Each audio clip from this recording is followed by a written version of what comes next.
بدگمانی اور محبت۔ فاطمہ ایک ایسی لڑکی ہے جس کی سبز آنکھیں اور لہراتے بال کسی کو بھی مسحور کر سکتے تھے۔ اپنے ظالم چچی نسیمہ بیگم کے گھر رہتی تھی۔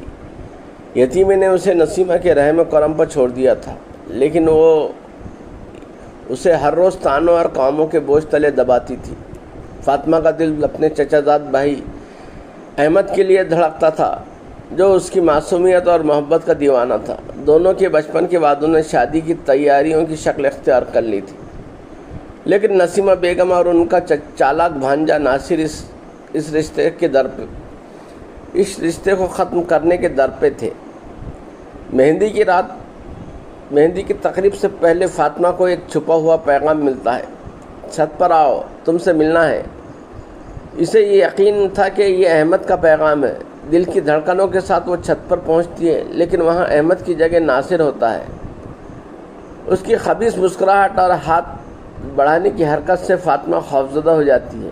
وہ پیچھے ہٹتی ہے، لیکن اسی لمحے نسیمہ بیگم، احمد اور چند رشتہ دار سیڑھیاں چڑھ کر آ جاتے ہیں۔ ناصر فوراً جھوٹ بولتا ہے، فاطمہ نے مجھے یہاں بلایا۔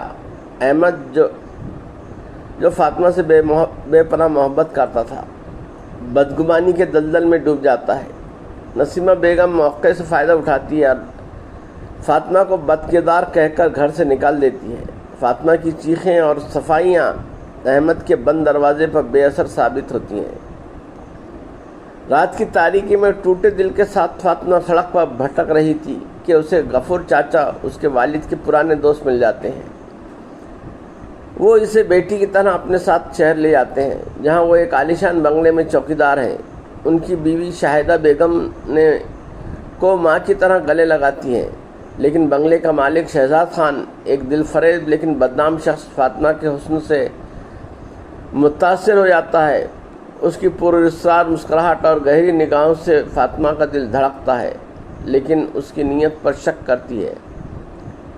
شہزاد غفور سے فاطمہ کے نکاح کی بات کرتا ہے۔ غفور، جو فاطمہ کی عزت کا خیال رکھتے ہیں، ہچکچاتے ہیں، لیکن فاطمہ ماضی بھولنے کے لیے حامی بھر لیتی ہے۔ شادی کی رات شہزاد کی گرم جوشی اور محبت فاطمہ کو حیران کر دیتی ہے۔ وہ اسے اپنی باہوں میں سمیٹ کر کہتا ہے، تم میری زندگی کا سب سے خوبصورت لمحہ ہو۔ لیکن اگلی صبح اس کے سرد مہری فاطمہ کے دل میں شک بھر دیتی ہے۔ کیا شہزاد کی محبت سچی ہے یا صرف اس کے حسن کی چاہت ہے؟ فاطمہ سوچوں میں ڈوبی رہتی ہے کہ اچانک احمد بنگلے پر پہنچ جاتا ہے۔ اس کی آنکھوں میں پچھتاوا اور محبت چھلک رہی تھی۔ وہ روتے ہوئے کہتا ہے، فاطمہ، مجھے اپنی غلطی کا احساس ہو گیا۔ میں تم سے محبت کرتا ہوں، واپس چلو۔ شہزاد جو یہ منظر دیکھ رہا ہوتا، غصے میں احمد سے الجھ پڑتا ہے، لیکن احمد کی تڑپ اور فاطمہ کی معصومیت دیکھ کر اس کا دل پسج جاتا ہے۔ غفور چاچا فاطمہ کے کردار کی گواہی دیتے ہیں، یہ لڑکی پاک دامن ہے۔ شہزاد خاموشی سے کمرے سے چلا جاتا ہے اور سوچتا ہے، اگر میں نے فاطمہ کو چھوڑ دیا تو میں بھی احمد کی طرح پچھتاؤں گا۔ وہ باہر آتا ہے اور فاطمہ کو گلے لگا کر کہتا ہے، میں تم سے سچی محبت کرتا ہوں۔